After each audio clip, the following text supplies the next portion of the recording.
but he'll be calling out like 3 or 4 big dudes that can beat both me and his.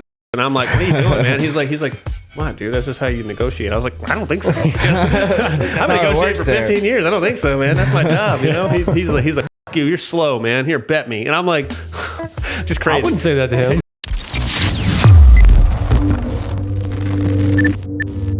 I can just tell you from my drag racing experience, it's much meaner. It's much more fuck you asshole. Like drag racing is? Drag racing is much more fuck you asshole. I'm going to take your money. It's not. It goes back to the community thing I was saying. You're much more inclined to be friendly to people. Drag racing is like I wouldn't say a solo sport because people have teams, but drag racing is much more of like a one-man rodeo. Well, they like call bets at the line and stuff, right? Dude, I've been next to Ben and he's like calling out like, you know, I mean, I know he's a big physically opposing guy, but he'll be calling out like 3 or 4 big dudes that can beat both me and his ass. And I'm like, what are you doing, man? He's like, wow, dude, that's just how you negotiate. I was like, I don't think so. I've negotiated for 15 years. I don't think so, man. That's my job, you know? He's like, fuck you, you're slow, man. Here, bet me. And I'm like, it's just crazy. I wouldn't say that to him. Yeah, right. It's just crazy. So like whenever I got to drifting, I thought it was going to be a lot like that, and it wasn't. It's so chill, yeah, dude. it's so chill. Even at the competition level, from what I experienced, it's cool to be under the lights, okay, in front of that many people. Like, there's probably 20,000 people at LS Fest. Yeah. Like, that's a real number, man. Oh, Yeah. And like, It's why I like Import Alliance events and stuff because there's so many people. It's crazy. It's a whole different and like rush. it's you and the other guy, and dude, everybody's looking at you. You know, you don't want to mess up, but you kind of just have to block that out. Yeah. And I think like part of that is the reason why I enjoyed it so much is because it's a chance to see what I'm kind of made of. Yeah, I can put myself to the test, and you're either going to win or you're going to lose. And then even if you lose, my second battle was against Dirk Stratton, and obviously he's been driving for a very, very long time. He's got a lot of things under his belt. And his car is fucking badass. yeah, it's crazy fast. Yeah. And I could talk to you all day long about how that battle went, but at the end of the day, he got the win. And even after that, I went and talked to him, and he's just like the coolest dude. Yeah. There was no like bitter feelings or anything, you know, there wasn't anything dirty going on. It was just like, I got beat. This guy is good. He's better than me. And I'm just going to go congratulate him. And I did. And he was really cool about it. And that's what makes competitive drifting, the way I look at it, to be fun, in the same sense that fun days are fun. It's just two different roads, but they both give you like a really good feeling. So No honestly, clear winner, huh? It's just no 50-50. clear winner to me. I don't know on what the next event is, huh? Yeah.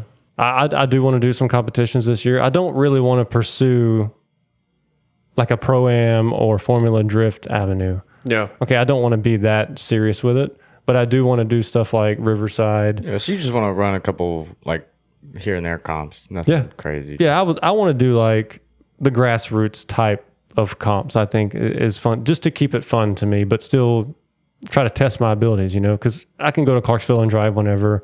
I can go to Nashville Super Speedway and drive whatever.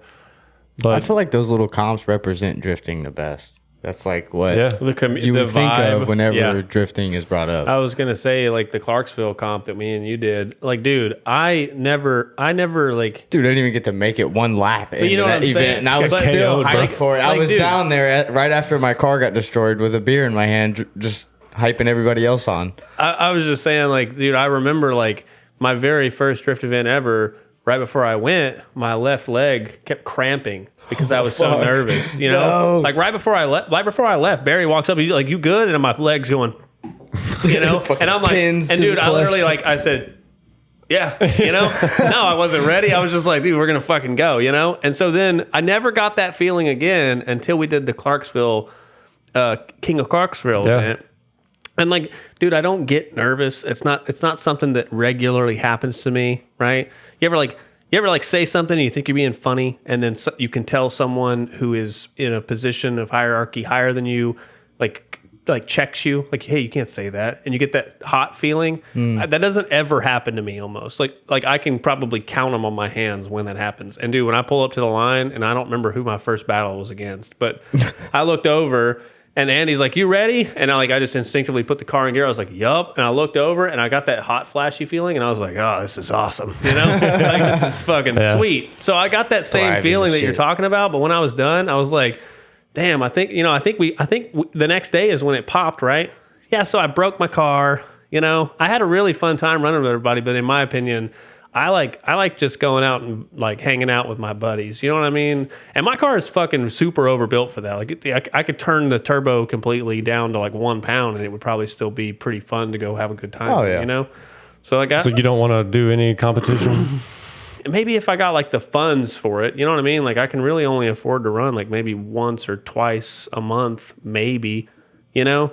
And I know I'm kind of at that level. I'm only going to drive once or twice a month, probably. yeah, but okay, so then you got to stop for a month to save instead of going to those just so you can afford to go to this competition. Yeah. Now you don't have any seat time.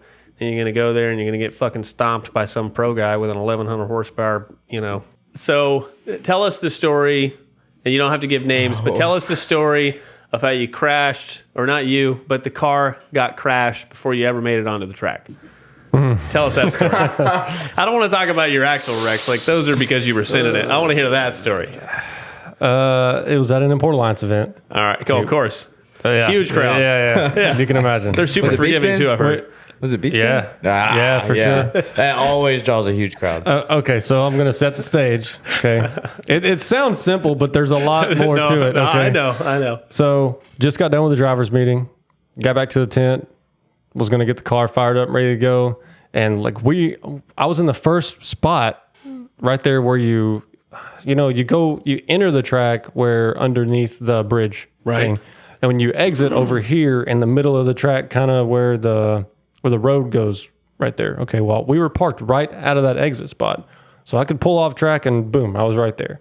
So I'm the first truck and trailer parked right there. So everybody that's coming from the drag strip, the bathrooms, all that stuff right there, I'm the first one they see, like, bro. dude, look at that fucking sick ass gray car. Just got the car's been freshly painted, it looks all good. Yeah. And I remembered, I was like, man, my brakes been feeling kind of spongy. I need to go ahead and bleed those before I go out, just in case, I need to hit the brakes real hard and I have a problem. So I had my girlfriend at the time with me, and I was like, here, just sit in the driver's seat. I'm going to start the car. Oh boy. I'm just going to have you pump the brakes a little bit because I need to bleed it while it's running because of the way the air system works. Okay, so the vacuum. Right. You can bleed it while it's not running, but it's just not as effective, and I needed to get done because they were already lining up to go. Also, there's been studies done that show that the vibration also helps bleed out air out of the lines. I've read that too. Right. So I could hear cars firing up and going to grid, and I was like, well, I'm ready to ride. Let's go. Yeah. So in my head, I'm thinking this is going to take 45 seconds tops. We'll be good to go. I didn't even I just jacked the car up a little bit so I could turn the wheels far enough to get to the bleeder valves on each caliper. Yeah.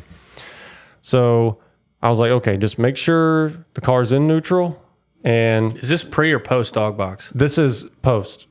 The dog box is in the car. Okay.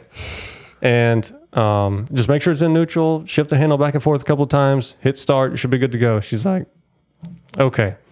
I could see her doing that. So I'm like, okay, looks like it's in neutral to me. And she was like, is it in neutral? I'm like, I guess, yeah.